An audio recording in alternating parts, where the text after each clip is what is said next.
কেউ যদি এই চেতনা থেকে বলে যে সব জায়গায় ইসলাম টেনে মানে হলো সে ইসলামের পূর্ণাঙ্গতায় বিশ্বাসী না, সে মনে করে যে ইসলাম থাকবে মসজিদে, ইসলাম মাদ্রাসায়, ইসলাম থাকবে খানকায়, এর বাইরে আবার ইসলাম কেন? রাজনীতিতে কেন ইসলাম? অর্থনীতিতে কেন ইসলাম? ব্যবসায়, বিচারে, বিনোদনে কেন ইসলাম? এই চেতনা থেকে কেউ যদি বলে, নিঃসন্দেহে তার ঈমান অবশ্যই ক্ষতিগ্রস্ত হবে এবং তাকে মুসলিম হিসাবে বা পূর্ণাঙ্গ ঈমানদার হিসাবে আখ্যায়িত করা মুশকিলই বটে।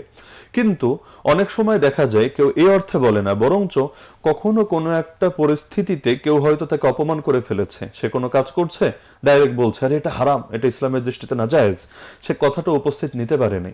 তো যার কারণে ওই সময় রাগের মাথায় সে বলে ফেলেছে আরে সব জায়গায় ইসলামটা আনিস না। এভাবে যদি বলে তাহলেও নিঃসন্দেহে এটা গুনাহের কথা, কিন্তু এর ভিত্তিতে তাকে কাফের হিসেবে ট্রিট করার সুযোগ নেই। তো দেখতে হবে আসলে কথাটা কোন সেন্স থেকে বলছে। তো ইসলামের পূর্ণাঙ্গতা অস্বীকার করে কেউ যদি বলে নিঃসন্দেহে তাহলে সে কুফরিতে আক্রান্ত হয়েছে।